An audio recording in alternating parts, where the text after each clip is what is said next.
Oh, good.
The city, rebuilding the city, and then a little bit about Jones Beach.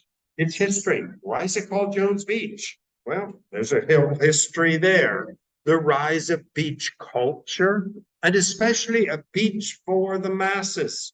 This is not the Hamptons, way out at the end of nowhere for rich people who have cars, but it is a beach for the masses. And then the influence of Jones Beach, Oh, no. discovering nature. Well, unlike many cities such as Chicago or San Francisco or Los Angeles or Paris, New York City is a city of islands. Manhattan is an island, Staten Island, even Queens, where I live, is on the island of Long Island, as well as Kings County, which is Brooklyn. And the Bronx is the only part of New York City which is on the mainland. Well, in the beginning, New York City was, because it was an island, it was basically a problem for transportation. To go from one place to New York, well, if you lived on Manhattan, you could carry something and go around, or later on, you could have a horse and you could travel. But Manhattan was restricted because it was an island, very much like Venice, very much like St. Petersburg in Russia. It is a city of islands. So transportation was very important. Robert Fulton, who invented the steamboat, for the very first time, you could go up the Hudson, even if the wind wasn't blowing. People like Cornelius Vanderbilt, famous Commodore Vanderbilt, who built the first steamships that linked the various islands of the city. So for the very first time, you could travel from Brooklyn or Queens to Manhattan to Staten Island or across to New Jersey. Eventually, the railroads, beginning in the 1840s, started becoming a very important part of the city. We see the old steam engine, where we had railroads going up Manhattan and across the Harlem River into the Bronx. Well, the next big link in New York City transportation was the famous Brooklyn Bridge, which opened in 1883.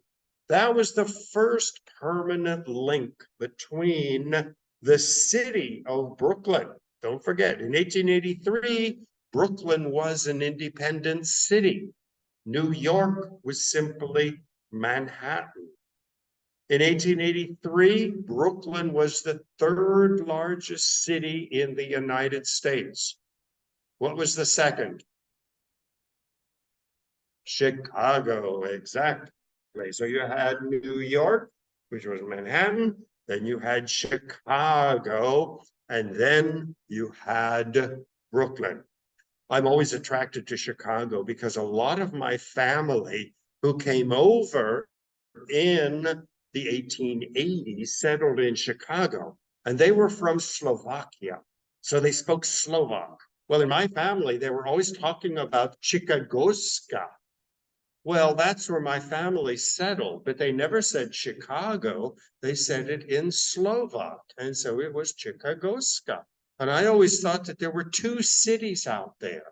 Chicagosca, which was all Russians and Poles and Slovaks and Czechs. And then there was another one where all the English speaking people lived, and that was Chicago. And it was much, much later that I realized it was actually one city. So the Brooklyn Bridge was extremely important for uniting New York, and it linked Brooklyn and Manhattan. 1880s, you had the very first trolleys and trains going across the Brooklyn Bridge and then along Brooklyn. So by the 1880s, it was possible to live in Manhattan and then cross the Brooklyn Bridge, either by the trolley or in the early 1900s by the new subway train, and you could go to Brooklyn. So gradually, Brooklyn was incorporated into the city. On the right, you see a map of the very first subway line going from City Hall at the bottom of Manhattan up to Grand Central, turning left along 42nd Street, and then going up the west side, going up to 145th Street. This was the beginning of the subway. Well, New York was a type of place that had great visionaries. While they were building the Brooklyn Bridge and the early subway and the trolleys, there was a gentleman named Robert Moses. Now, if you are a New Yorker and I mention Robert Moses, you either say he is the devil incarnate or he is one of the greatest urban visionaries of all times. Well, power broker or the builder of New York City, he was the one who said the five boroughs should unite.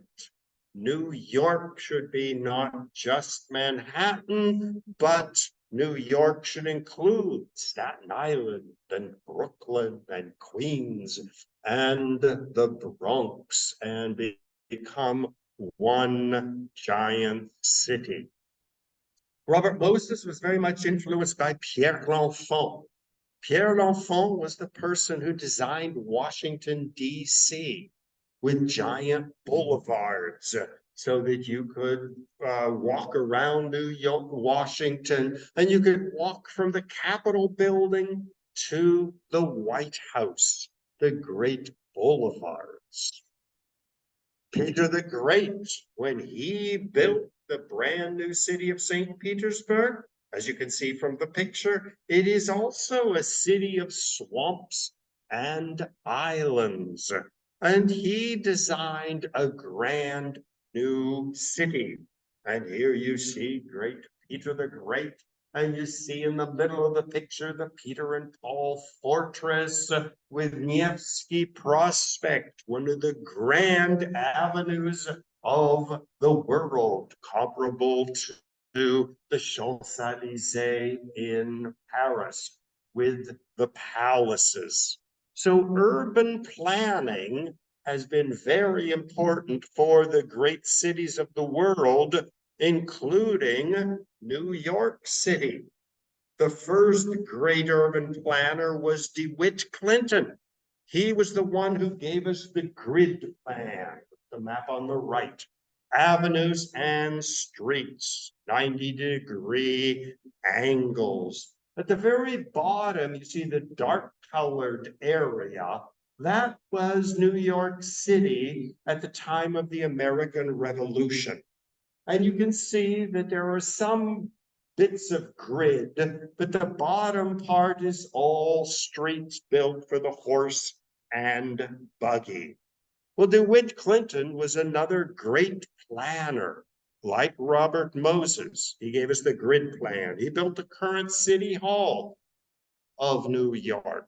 He was the one who built the Erie Canal, which opened in 1825, which made New York City the greatest harbor on the Atlantic Ocean. Other great planners, the Baron Haussmann, as you can see, the grand avenue of the Champs-Élysées leading to the Défense in the far distance. Le Corbusier had great visions of a magnificent, glorious city. Well, it was Robert Moses who redesigned New York City and drug it kicking and screaming from the age of the horse and buggy into the age of the automobile. The picture at the bottom, that's my great-grandfather's car. He had the very first limousine in Pennsylvania. He owned coal mines in Pennsylvania and supplied the coal for the steel mills of Pittsburgh. In fact, my uncle kept that car and completely restored it.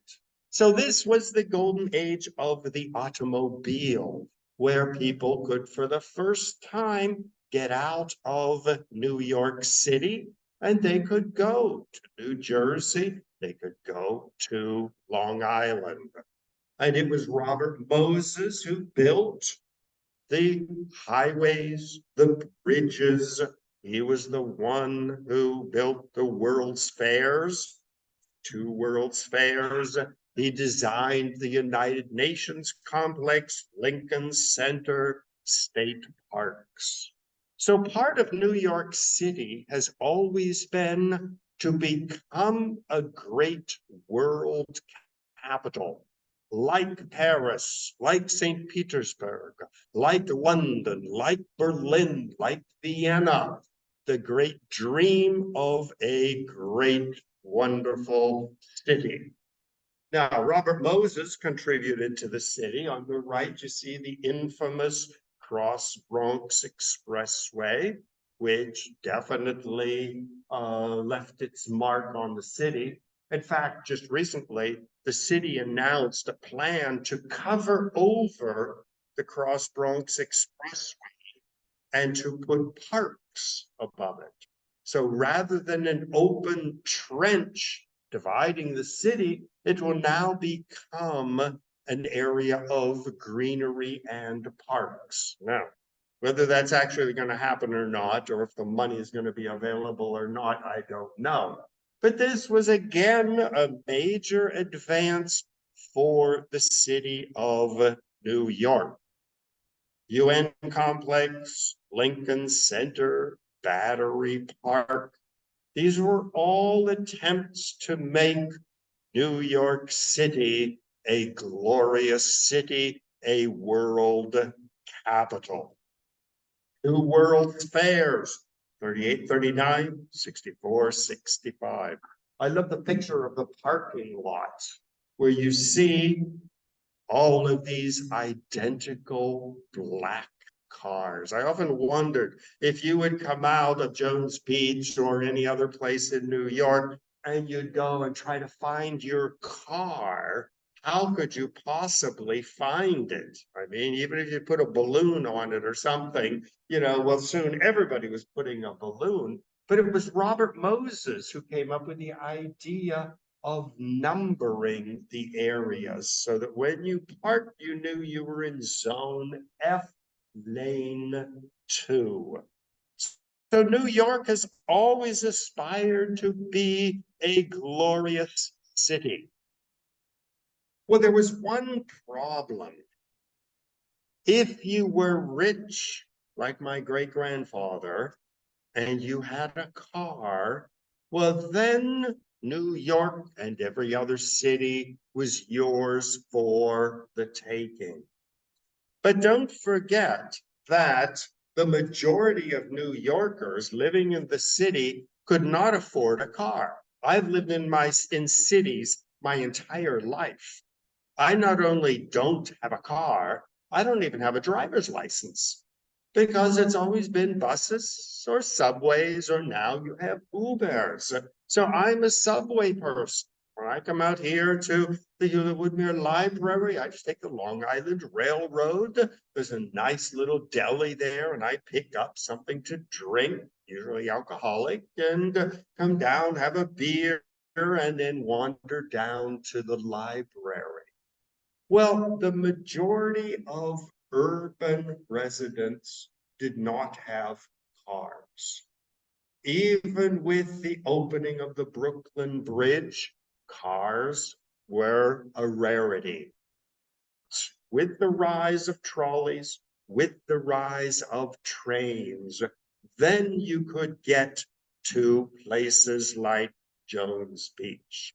Well, Jones Beach opened in August 4th, 1929. Well, just a couple weeks before what happened? The stock market crash. So it opened at a very good time. Well, it was really another addition to New York City as a great urban city. Well, why is it called Jones Beach? Well, Robert Moses was a genius. When he wanted something, he was able to get it done. As we say, by hook or by crook. Half the time it was by crook, other times it was by hook. Well, the area where Jones Beach is located was owned by an old New York Knickerbocker, Major Thomas Jones of Massapequa, Oyster Bay. In the colonial times, if you were willing to accept a big chunk of land in the New York colony, the government would give it to you for free. But you had to populate it. You had to get a shipload of immigrants from anywhere, settle them, chop down the trees, make farms, get people who could pay taxes. And Major Jones was a very successful colonialist, bringing over entire shiploads of people, settling them on his giant land grant. Well, of course, the land was still owned by the Jones family in 1929 when Robert Moses came up with the idea of building a highway through the Jones land estate, building bridges to the island. Well, the only way he could get the Jones descendants to agree to this was by saying, well, if you let me build the highway, I will name this new beach after you. And so that's how we are today with Jones Beach. Well, Major Jones was considered in the colonial times the best dressed man in New York City. He was called the Chevalier because no matter what he was doing, no matter where he was going, he was magnificently dressed. In fact, the Jones family got very, very wealthy. They had a monopoly on the whaling ships of the area. He built the old house in Massapequa in the late 1600s, and it was a very reputable family. Well, eventually the family left the Jones estate on Long Island, and they moved to the new area, which was growing up in New York, the beginning of Fifth Avenue, and this was Washington Square. The first member of the Jones family to move to Washington Square was Edward Renshaw Jones and his wife Elizabeth Schermerhorn Jones. And so you can see from the names, Renshaw is British, Schermerhorn is Dutch, Jones is English. And they moved into the wonderful federal style mansions, row houses of Washington Square. Well, they took with them this Jones reputation of being the richest and the most stylish people in New York City. They knew what everybody in Paris and London was drinking that year. They knew what kind of hat every woman was wearing in Paris. They knew what suit every man was wearing. And when they moved to Washington Square, they became the model of upper class Fifth Avenue New Yorkers. That's why until today we say, keeping up with the Joneses. And that was the Joneses of Jones Beach. Demi Moore, the Joneses, keeping up with the Joneses. Jokes, keeping up with the Joneses. This was really the famous Jones family. Well, Jones Beach was more than just a beach. You see the Meadowbrook State Parkway, another invention of Robert Moses, a parkway. It was not a highway, it was not a freeway, it was a parkway, meaning trees in the middle and trees on both sides, so that you had the feeling you were driving through a park. And then you get down to Jones Beach, you see the famous superhighway Cloverleaf at the beginning of Jones Beach, and then Ocean Drive and the other Watchdog State Parkway, the various Jones Beach Theater, and of course, typical Robert Moses, all the parking facilities that you could possibly need. So Jones Beach is more than just a beach. It is an ocean entertainment complex. The famous parkway going to the beach, even as soon as you left Manhattan and you got to the parkway, you had the feeling that you were already in the countryside. Trees on both sides, trees and walkways in the middle, every bridge going across the highway. Once again, Robert Moses is accused of making the bridges so low that buses could not get to Jones Beach. That is a total fiction. Because when you look, as we're going to see, of pictures of Jones Beach when it first opened, buses were already readily accessible going from the Long Island Railroad. Well, Robert Moses built 40 parkways. Ocean Parkway along the island was one of his most famous. Meadowbrook Parkway, Ocean Parkway, Coastal Greenway, Ocean Parkway. This was really his way of making the ocean accessible to the masses. Now, of course, Robert Caro, the great nemesis of Robert Moses, argues that Robert Moses began to limit access by buses. This is totally a fiction. Whoops, that Robert Caro, who was a great critique of Robert Moses, argues that the bridges were low to exclude African Americans who didn't have a car, poor people who didn't have a car. But actually, historic records show that this is totally untrue. And the fascinating thing about the parkways leading to Jones Beach was they were linked to the great highway systems that President Eisenhower began building.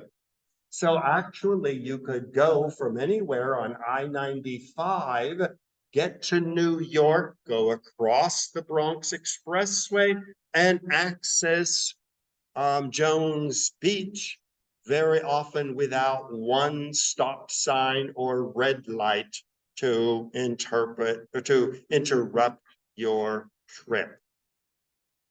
Well, Jones Beach rapidly became the most prominent beach in the city. Now, there was, of course, Coney Island, which dates back to the late 1800s, which was accessible by train and by trolley.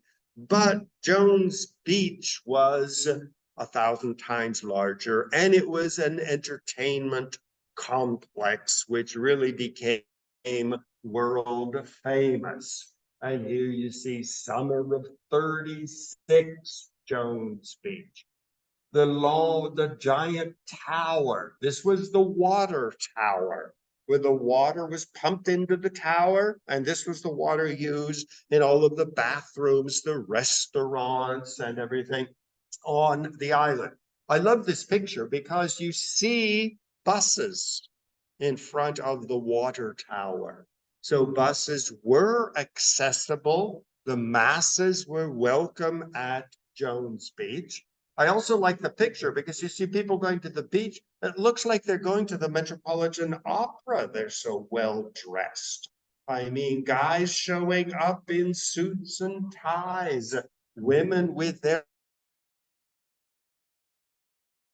dresses and everything. I mean, this is not the way people dress when they go to the beach today, but this was very much the style.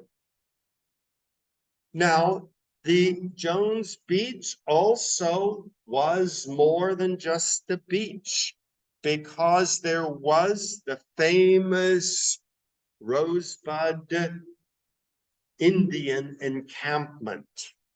Robert Moses was very concerned about history. We often accuse him of disregarding the ethnic neighborhoods of the Bronx, for example, when he built the Cross Bronx Expressway. But just like he incorporated the history of the Jones family into his beach, he also recognized that the original inhabitants of Long Island were the Native Americans. And so from the very beginning, he sponsored his Indian village at Jones Beach, which lasted from the 1930s to the 1965. And he was a great sponsor of preserving Native American Indian culture, great supporter of granting the Native Americans citizenship, which was only achieved in 1924. And for many years, he would sponsor powwows at the Jones Beach, where he would bring Indians not just from Long Island, but from as far away as South Dakota. And he made Jones Beach a major center for preserving Native American Indian culture. In fact, one of his parkways was named the Wantock Parkway, after one of the Indian tribes of the area around Jones Beach. In fact, the Wantock warriors. In fact, when you take the Long Island Railroad, there's Montauk, there's Wantock, there's so many Indian names that were preserved by both the various parkways and later on towns and the Long Island Railroad preserving the names. Well, Jones Beach was more than a beach. It was an entertainment complex. The famous boardwalk bandshell, magnificent 1920s Art Deco architecture. And until today, they have monumental concerts. And don't forget that it was more than just a day trip to the beach. It was entertainment in the evening, in fact, until late at night. Unlike Coney Island, which started just before the age of electricity, Jones Beach definitely took advantage of electricity. And so until today, you see the posters advertising various music groups and all kinds of entertainment. And the bandshell is still a going concern. The Nikon Theater has gone through various names, putting on entire Broadway shows. On the right, you see Showboat, where the actors from Broadway went out and performed entire Broadway shows at the theater. The picture in the upper left, you see it overlooking the straits, an open air theater. Various rock groups such as Mayhem Festival at the Jones Beach Theater, Paradise Island, Jones Beach Marine Theater with Guy Lombardo. So it was an entertainment center where people would come and they would stay at Jones Beach for the entire day, so that when they had their sunburn, they could go indoors or at least out of the sun for evening entertainment. Jones Beach was also very important because it inaugurated what we call in America beach culture, which flourished before people realized that all this sun was going to give you skin cancer. So Jones Beach made the transition from the traditional beach culture, as you can see in the picture. Once again, the gentlemen with their canes and their top hats and their suits going to the beach, women dressed as if they were going to church on Sunday. Well, this was the traditional beach culture of the 1800s and early 1900s, where it was Jones Beach which radically transformed the beach culture from that of the Victorian era to what we identify as modern American beach culture. It was at Jones Beach where having a suntan became popular.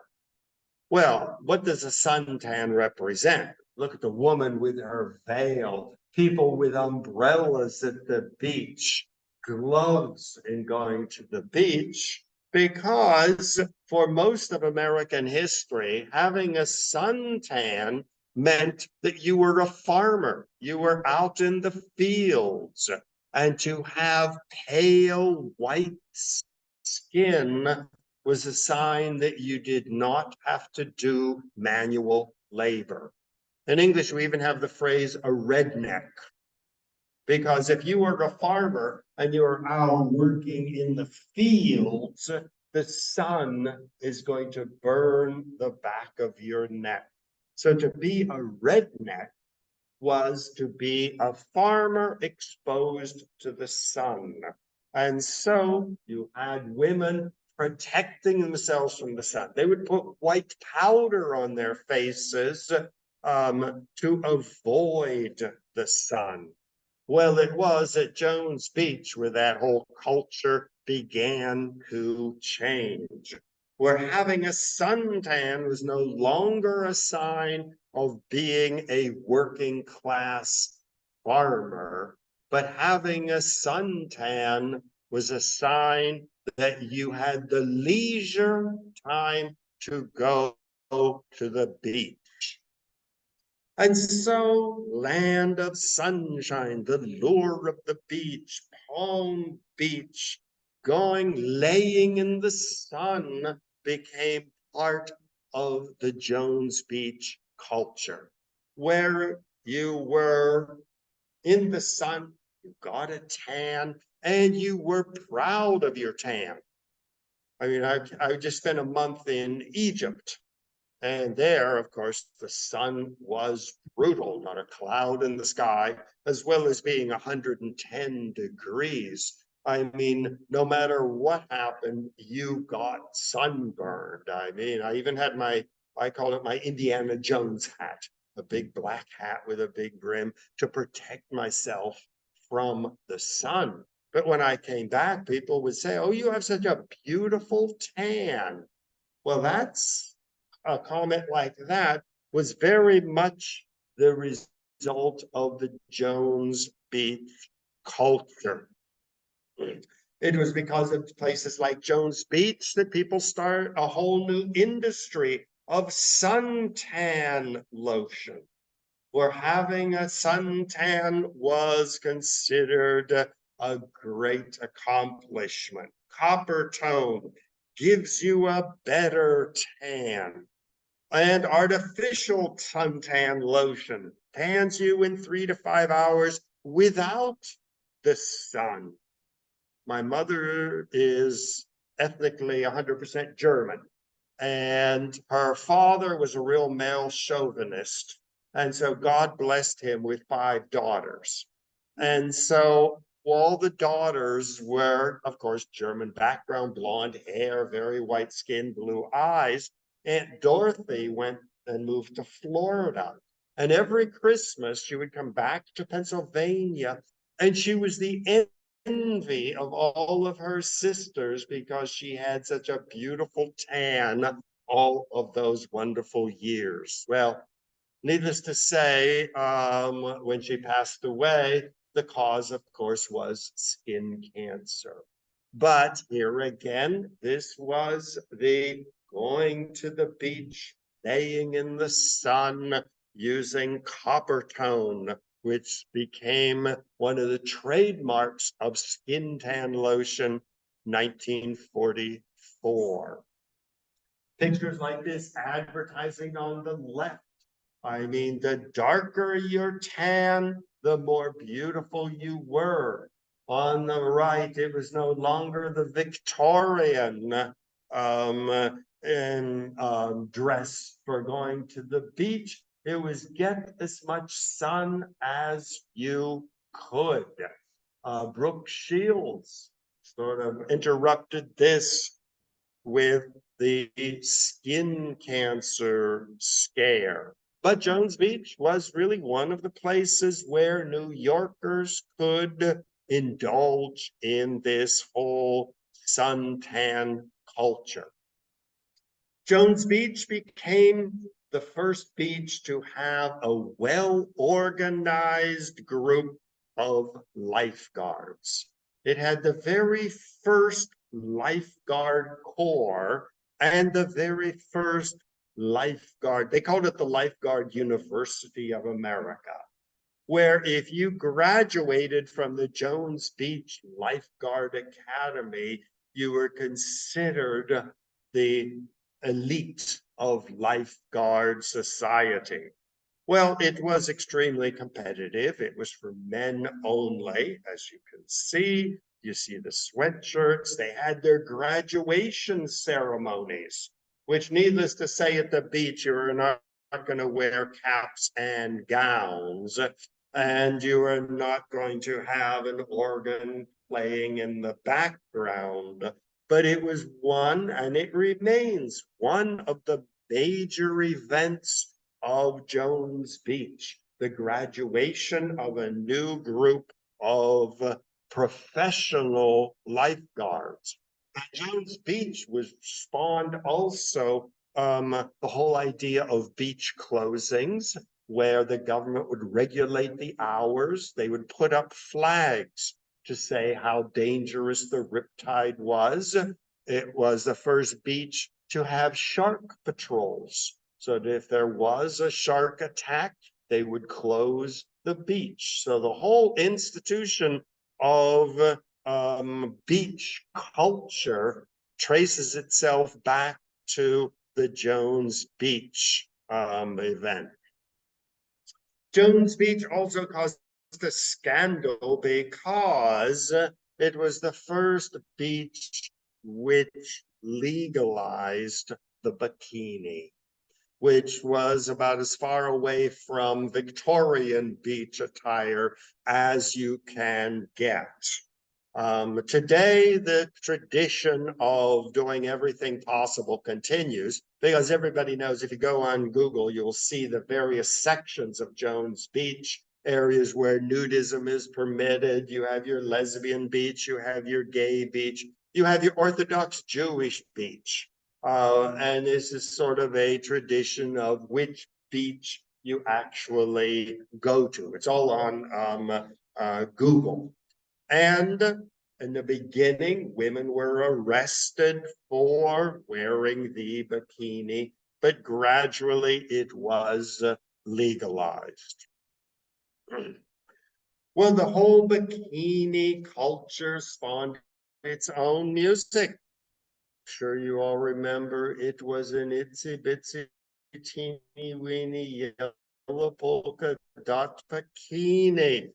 I mean, this was once again something cute, but when it came out, the bikini was still illegal on most beaches. And so this was in many ways a protest song where the bikini became a symbol of women's liberation. So no longer were you women forced to wear the two-piece or the one-piece bathing suit, but the two-piece became acceptable. Jones Beach also began a lot of other traditions. We had the Beach Boys, surf and safari, water skiing. We usually associate this with California, but it all began at Jones Beach. Beach blanket bingo, surfing. So much of this beach culture began at Jones Beach. The whole idea of owning a ship, a boat, and going off into the ocean. This was very much the beginning of which began in Jones Beach and then gradually spread to Florida and California and so many other places in the United States. Music, the Beach Boys, the complete history, Girls on the Beach, where here again, this sun-worshiping culture, the sun in their hair, the warmth of the air on a summer day, the whole vision of living at the beach, spending time at the beach, and enjoying the beach.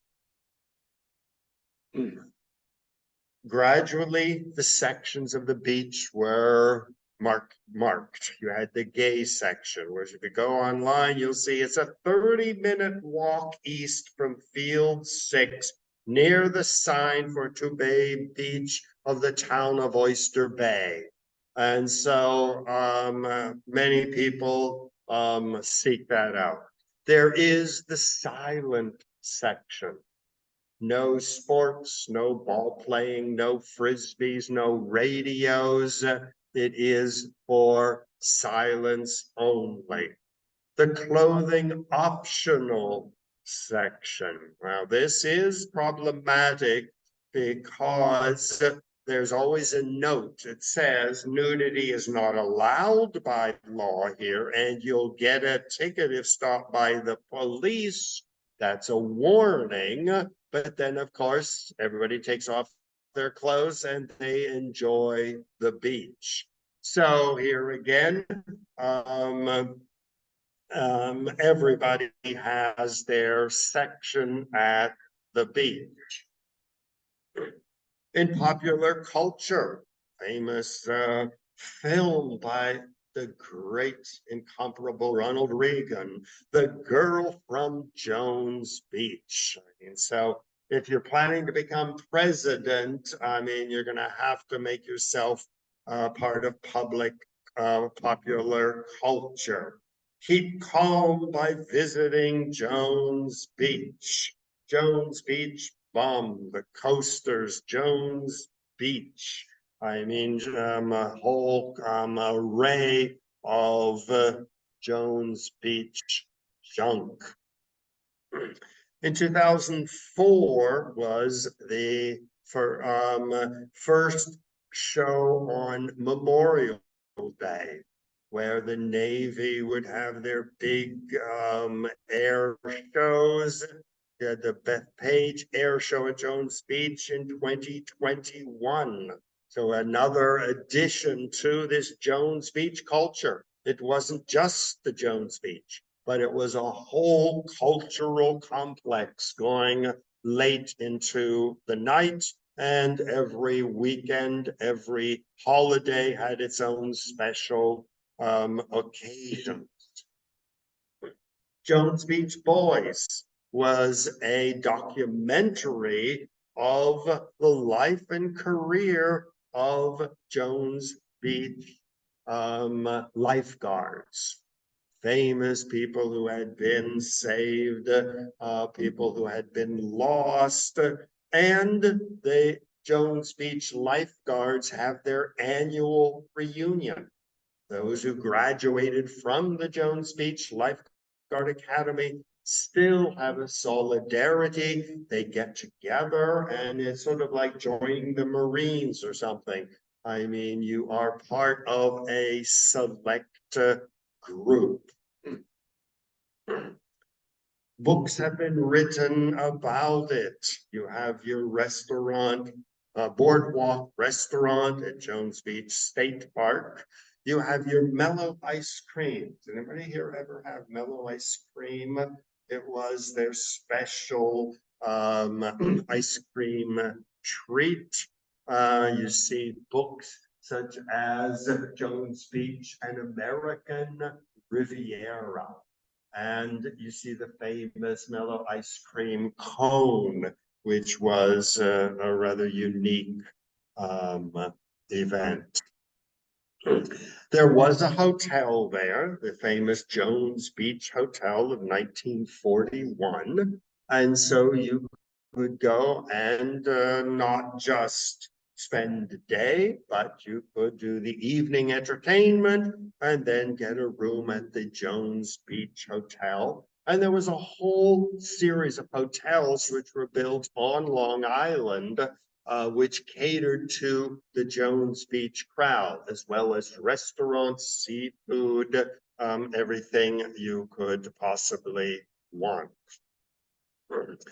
Photographs and books, the Joseph Savo 2010 Jones Beach photographs. Here again, this is interesting because the picture on the left, you see all of the identical cars there with the water tower.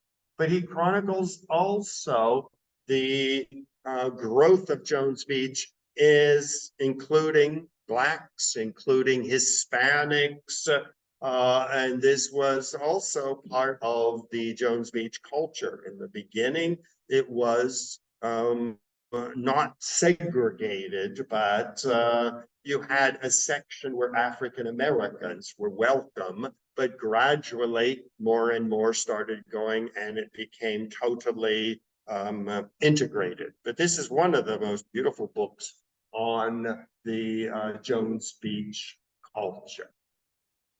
Photographers still go there. See the boardwalk. This is J.C. Finley, who's considered one of the greatest photographers of Jones Beach, with the lighthouse, the dunes. Jones Beach is growing in size because Fire Island is moving south. And the beach every year gains in size. So the erosion is not damaging Jones Beach at all. In fact, it's contributing tons of sand. And so boardwalks, which very often would be right on the beach, now find themselves 6 and 7 feet beyond the beach. And so to protect the beach, they're constantly planting dune grass. So that's a unique characteristic of Jones Beach, that it is growing in size every year. Well, I stay at the Belvedere at Cherry Grove, which is on Fire Island. Now, Jones Beach is on its own island. As if you look at the picture on the right, there is the highway which links the beach of Jones Beach with Fire Island and Robert Moses State Park. Robert Moses planned to link the two islands by filling in the bay area and making it one island and extending Ocean Parkway along Fire Island. That was his plan. Well, the people of Fire Island rose in revolt and said, well, you can build your Ocean Parkway with Jones Beach and everything, but you will not cross into Fire Island. It's one of the few projects of Robert Moses, one of his few projects which was completely defeated. And so his Ocean Parkway, which he had planned to extend the whole length of Fire Island, was never built. And so you get up to places like Cherry Grove and the Pines, there is no highway there. In fact, in Cherry Grove, there are no cars because there are no roads. So that was one of the big defeats of that Robert Moses. And a fascinating book on the history of Jones Beach and the extension is a brand new book called Working by Robert Caro, who describes the building of Jones Beach, the building of Ocean Parkway, and his ultimate defeat in being unable to extend the highway further east. Another fact of Jones Beach, which is fascinating, is the growth of its culture of nature. And this is the new Jones Beach Energy and Nature Center. And you get a good view of Jones Beach beyond the beach, where you see the dunes, you see the dune grass. In fact, I gave a lecture there last year, and it is a fascinating exploration of the dune culture, the animals, the plants, the grasses, and everything. And this is a new addition to Jones Beach.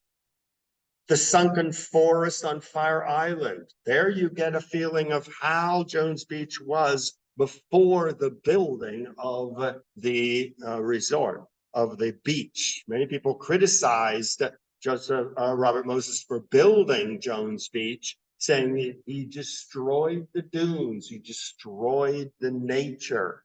But there are still areas where you can experience what the land was like before Jones Beach was constructed. Beyond the beach, you see the population of deer, you see the turtles. There are various walkways into the dunes and into the wooded areas. And it's always fascinating to go out there every spring to see the storms that have come and what they have done to the island. So while it's a beach, it's entertainment, more and more Jones Beach is becoming an area for people to study nature, to study the animals of the area. So Jones Beach is a very famous contribution to American beach culture, where it was going and enjoying the beach. And it was with the rise of the automobile, the Long Island Railroad, and the buses, it became part of popular culture, art, influencing music, the whole rise of surfing and of water sports, suntan and everything. This was part of the Jones Beach revolution, making the beach part of popular American culture. Okay, so that brings us to an end of our visit to Jones Beach. We still have time to go out. It is still the early September. I'm going out to Fire Island on Saturday. And in fact, I find that in the fall and in the winter even, Jones Beach is remarkable to go out and to wander around, not just when millions of people are there. Okay, well, any questions, comments? Who has been to Jones Beach? Do we have anybody? Ron, I'm on Zoom. May I ask a question, or may I give you just a fact about Jones Beach? In all the years I've lived here, and it's about 45 years, I've only been there once. But you make it sound so inviting, I might try to get out there again. Thank you. Thank you for doing this today. I was glad that Trump didn't have a chance to build Jones. I think he even had one said building with Trump's. A Trump hotel or something like that, right? Pardon? Oh, really? Oh, good. Well, I mean, here again, we're lucky that that didn't happen because, Jones Beach, I mean, it's,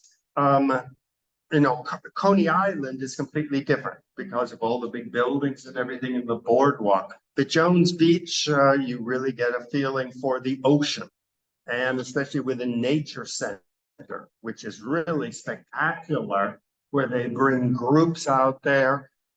And I mean, and they have in this nature center, they have these big tanks where they show the different fish and the even animals that you never realized were there, snails and other things. And then the animals living, the deer, you can still see the deer out there, and rabbits and other animals, snakes. So, I mean, at Jones Beach, you still can appreciate nature, not just the beach and the entertainment. So It's one of the master builder, and the power broker, exactly. Now that was one of his great accomplishments, and I think that he did it with taste, and he made it possible for millions of people to visit it. And unlike Donald Trump, who's going to build a big hotel or something, he's still the water tower is there. It's sort of a monument, but the rest, you really appreciate the nature. Of Jones Beach.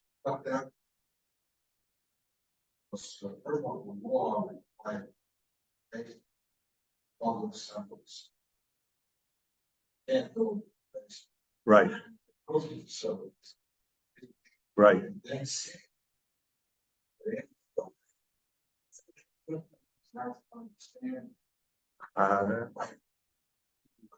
Oh, yes. We're like that.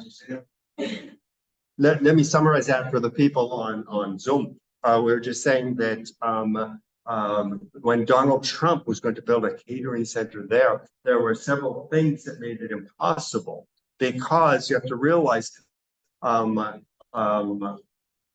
islands are basically sandbars, and they're almost at sea level. And so to build a building there, such as he was planning to build, he would have had to have a basement. And the basement would, of course, have been filled with water 9 times out of 10. And then sanding, the hurricane happened, which really put the kibosh on building of any major buildings out there. So Donald Trump's plan did not happen. Yes. The show Around the World in 80 Days from the 1960s.